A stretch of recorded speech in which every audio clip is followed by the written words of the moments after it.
What's guys, Sanjyot Keer here, welcome to IFL।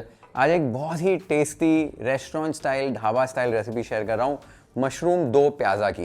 अब ये दो प्याज़ा वाली प्रिपरेशन है ना, कई अलग अलग पनीर के साथ, आलू के साथ, नॉन वेजिटेरियन वर्जन्स भी बनते हैं। मशरूम के साथ भी ये प्रिपरेशन बहुत अच्छा लगता है। दो प्याज़ा बेसिकली जो रेसिपी होती है उसमें प्याज जो है वो दो अलग अलग स्टेजेस पर यूज़ किया जाता है। एक तो मसाले में अनियन बेस्ड इसकी ग्रेवी होती है और साथ में फिर अनियन के पेटल्स के साथ, डाइसेस के साथ इसको टॉस किया जाता है और इसको टॉस करके फिर सर्व किया जाता है। एकदम मसालेदार, ब्यूटीफुल, डिलिशियस रेसिपी बनती है ये। सरसों के तेल में इसको यूजुअली पकाया जाता है एंड इट टेस्ट इनक्रेडिबल। रुमाली रोटी के साथ खाओ, तंदूरी रोटी के साथ खाओ, मज़ा आ जाता है। और एक बार इसको आप बनाओगे ना अपने घर पे, तो मशरूम वाली ये रेसिपी बार बार बनाओगे। जैसे मेरे वो मशरूम मसाले की रेसिपी आपको बहुत ज़्यादा पसंद है, ये वाली भी रेसिपी वैसी ही पसंद आएगी आपको। और अगर आपने अभी तक वाईफाई को सब्सक्राइब नहीं किया है, चैनल को सब्सक्राइब कर लो so that you can watch more such beautiful recipes on wifi. अब रेसिपी की जो शुरुआत है आपको वेजिटेबल प्रेपरेशन से करनी है। तो सबसे पहले दो प्याज़ा के लिए हमको प्याज की तैयारी कर लेनी है। तो यहाँ पर 3 मीडियम साइज के प्याज अलग से ले रहा हूँ और 4 प्याज अलग से ले रहा हूँ, जो 2 टेक्सचर्स के बारे में बता रहा था। 3 प्याज के हम पेटल्स कट करेंगे और जो 4 प्याज हैं वो हम स्लाइस करेंगे ग्रेवी के लिए, मसाले के लिए। तो पहले पेटल्स कैसे कट करने वो देख लेते हैं। प्याज को ऐसे बीच में से आपने कट करना है और फिर घुमाकर फिर से काट लीजिए, आपको ऐसे 4 क्वार्टर्स मिल जाएंगे। अब जो प्याज के ये लेयर्स होते हैं, ये लेयर्स को हमको अलग करना है। देखो लेयर ऐसे अलग होगा और आपके प्याज के पेटल्स बन जाएंगे। ऐसे ही सारे लेयर्स आपने अलग करने। जो बीच का हिस्सा थोड़ा सा बच जाएगा उसको आपको इधर साइड पे रख देना है। सेम तरीके से सारे लेयर्स आपने अलग कर लेने और बाकी के भी प्याज को कट करके उनके पेटल्स आपने निकाल लेने। ये आप देख सकते हो सारे पेटल्स मैंने निकाल लिए। इन्हें एक यहाँ पर बोल में ट्रांसफर कर रहा हूँ। अब मसाले के लिए प्याज को स्लाइस कैसे करना है वो देख लेते हैं। प्याज को ऐसे बीच में से कट किया, उसके बाद ऐसे रख के इसको इस डायरेक्शन में आपने कट करना है। तो पतला पतला यहाँ पर प्याज को स्लाइस कर लीजिए। प्याज को चॉप करने की बिल्कुल भी जरूरत नहीं है इस रेसिपी के लिए। स्लाइस्ड प्याज से ही बहुत बढ़िया सा टेक्सचर आता है इसके मसाले में। तो इस तरीके से सारे प्याज को आपने स्लाइस कर लेना है। प्याज एक बार आपका स्लाइस हो जाए, जो बचा कुचा प्याज था ना, जो पेटल्स के बीच में से निकला था, उन्हें भी आपको स्लाइस कर लेना है सेम तरीके से।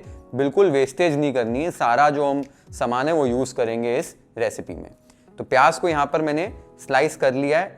नेक्स्ट चीज, 2 टमाटर ले रहा हूँ। टमाटर की आँख को आपने ट्रिम कर लेना है। उसके बाद बीच में से कट करके इसके मोटे मोटे स्लाइसेस कट कर लेने। प्याज के कंपैरेटिवली टमाटर बहुत कम यूज होते हैं। ये जो ग्रेवी है मेजरली अनियन बेस्ड होती है।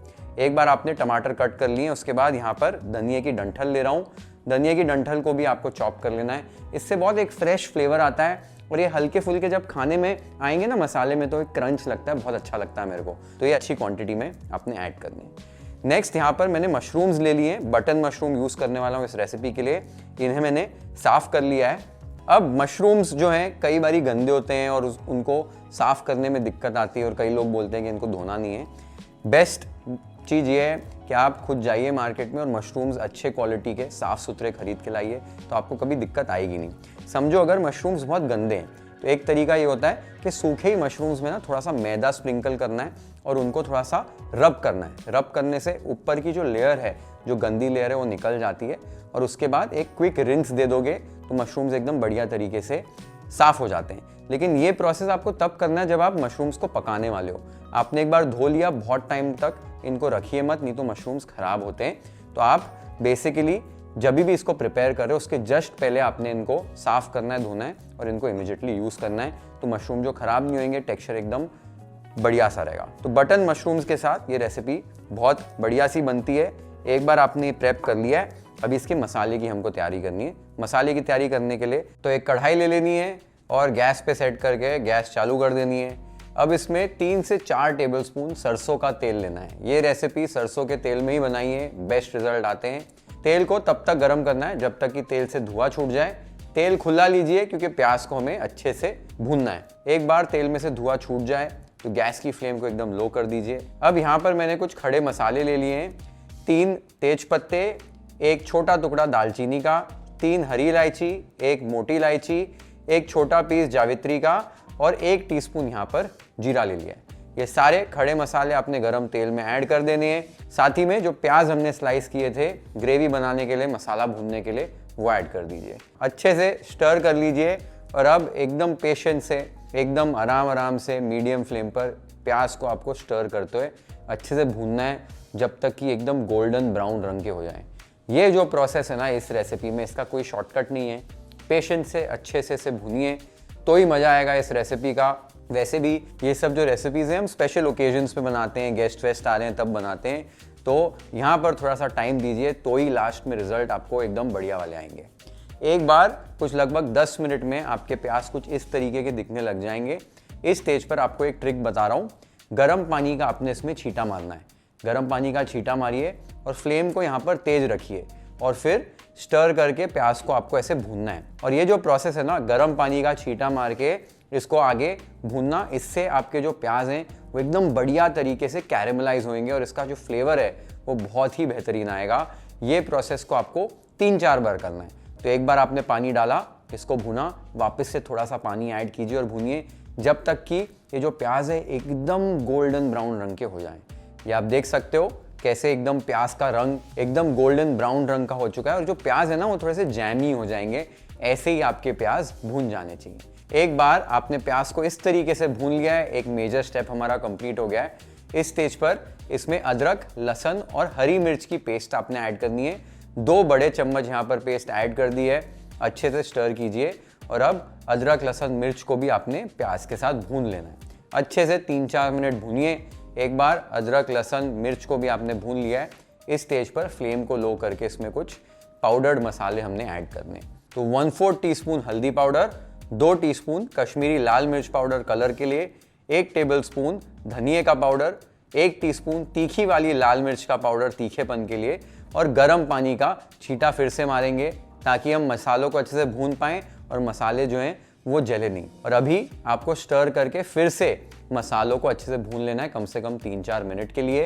अलग अलग स्टेजेस पे आप देख रहे हो कि मैं फर्दर कुकिंग करने के लिए यहाँ पर गर्म पानी ऐड कर रहा हूँ। जब भी खाना पकाते हैं और कुकिंग प्रोसेस शुरू है तभी गर्म पानी ही ऐड करना चाहिए। खाने का टेम्परेचर ड्रॉप होता है, आपको खाने का टेम्परेचर जो है मेंटेन रखना है तो गर्म पानी ही ऐड करना है। मसालों को 3 से 4 मिनट के लिए अच्छे से भून लेना है। आप देख सकते हो कैसे बढ़िया तरीके से मसाला भून चुका है। इस स्टेज पर इसमें हम टमाटर ऐड कर देंगे। जो स्लाइस किए थे टमाटर वो ऐड कर दीजिए। अब आधा कप आपने दही ले लेना है, अच्छे से इसको फेंटना है। दही खट्टा नहीं होना चाहिए और इसको अच्छे से फेंटिए, नहीं तो ना वो ग्रेवी में से दाने दाने बन जाते हैं। तो दाने नहीं बनाने, फेंट कर ऐड कीजिए दही को। साथ ही में टेस्ट के हिसाब से नमक ऐड कर दीजिए। अच्छे से आपने स्टर करना है। 2-3 मिनट के लिए फिर से यहाँ पर आपने भूनना है टमाटर और दही को। एक बार आपने टमाटर और दही को यहाँ पर 2-3 मिनट के लिए भूना है। इस स्टेज पर इसमें गर्म पानी ऐड कर रहा हूँ ताकि हम इस मसाले को अच्छे से ढककर धीमी आंच पर पका सकें।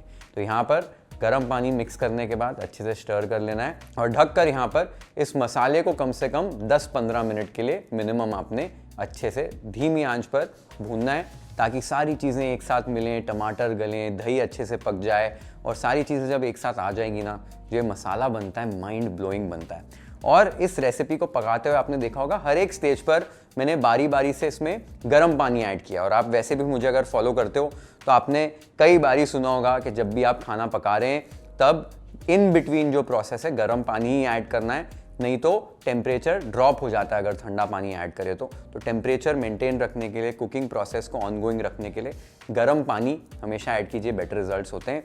और उसके लिए मैं हमेशा इलेक्ट्रिक केटल यूज़ करता हूँ। आपने देखा होगा बहुत ही फंक्शनल टूल है। मेरी दिन की शुरुआत ही इसमें पानी गर्म करके, वार्म वाटर, मेरी फिर टी होती है और खाना जब भी पका रहा हूँ बार बार गर्म करना पड़ता है पानी, तो बहुत ही फंक्शनल टूल हो जाता है। और ये हमारी क्योरा की रेट्रो इलेक्ट्रिक केटल है जो बहुत ही सुंदर दिखती है और बहुत ही फंक्शनल है, बहुत ही सारे सेफ्टी फीचर्स हैं और best food grade stainless steel से बनी हुई है। कई सारे इसके फीचर्स हैं, मैं नीचे डिस्क्रिप्शन बॉक्स में इसका लिंक मेंशन कर दूंगा, आप वहाँ जाकर चेक कर सकते हैं। 2 कलर्स में अवेलेबल है और आप अपने घर पर, किचन में, लिविंग रूम में, ऑफिस में कहीं भी इसको रखो, आपको बहुत मज़ा आएगा इसको यूज़ करने में। और अभी स्पेशली ठंडी का मौसम है तो ठंडी के मौसम में गर्म पानी बार बार हम करते हैं। It's a very functional tool, you should definitely check it out. नीचे डिस्क्रिप्शन बॉक्स में आपको लिंक मिल जाएगा। अमेजॉन पर ये अवेलेबल है। I am sure you would love to use it.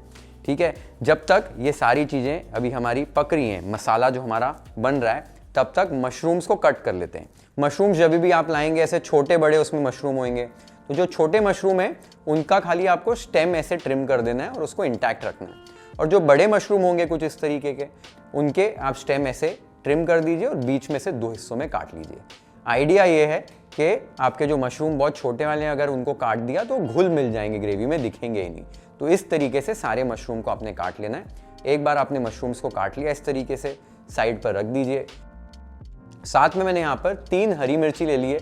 हरी मिर्ची को ऐसे लंबा लंबा आपने स्लिट कर लेना है। एक बार आपने हरी मिर्चियों को काट लिया है, आपने यहाँ पर एक हमाम दस्ते में 1 टेबलस्पून साबुत धनिया, इसे दरदरा कूट लेना है। ये भी हम बाद में ऐड करेंगे, इससे भी बहुत बढ़िया फ्लेवर आता है। ये सारी चीज़ें आपने एक बार सेट कर ली।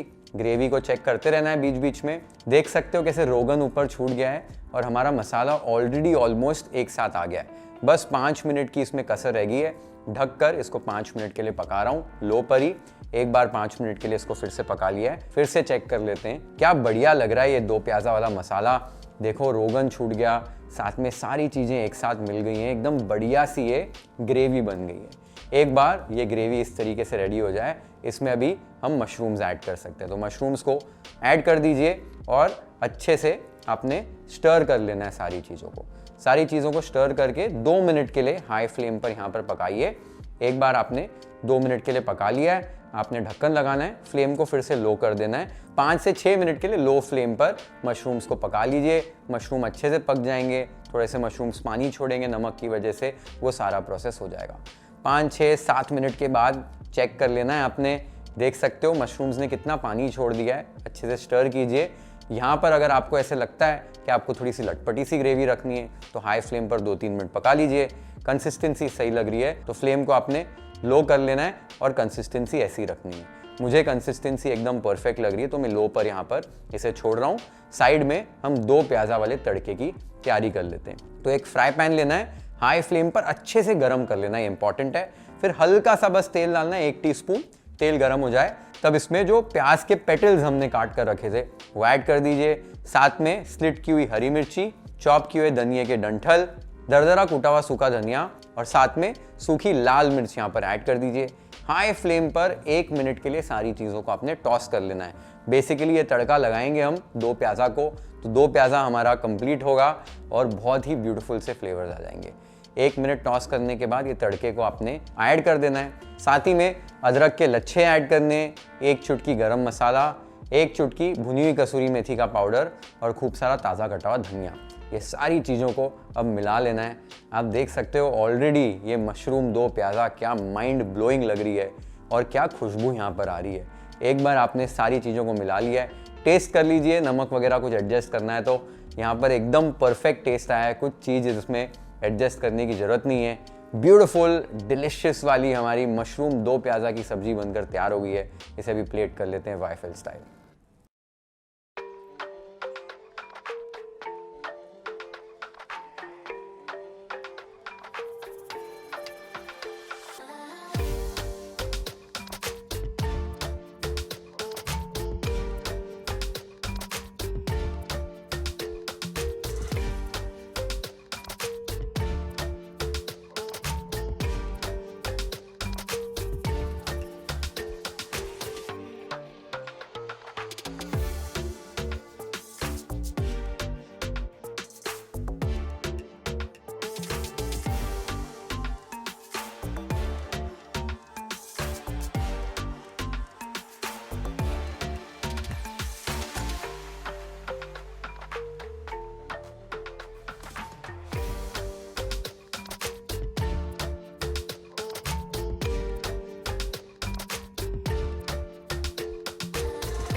मज़े आ गए रेसिपी खा के, स्पेशली रुमाली रोटी के साथ। जो कॉम्बिनेशन है ना ये माइंड ब्लोइंग है। एक बार बनाओ ये रेसिपी, गेस्ट वेस्ट आ रहे हो या फैमिली कुछ ओकेजन सेलिब्रेट कर रही हो या वैसे ही ऐसा कुछ इंडल्जेंट खाने का मन हो गया हो, एक बार बनाओ ये recipe. I am sure you will absolutely love it. जब भी बनाओगे मुझे कमेंट्स में आकर ज़रूर बताना कि आपको रेसिपी कैसी लगी। Share this video with your friends and family. Hit the like button if you've liked this recipe. Follow and subscribe to YFL if you haven't yet. Have an amazing time with this beautiful recipe at your home, guys. Cheers.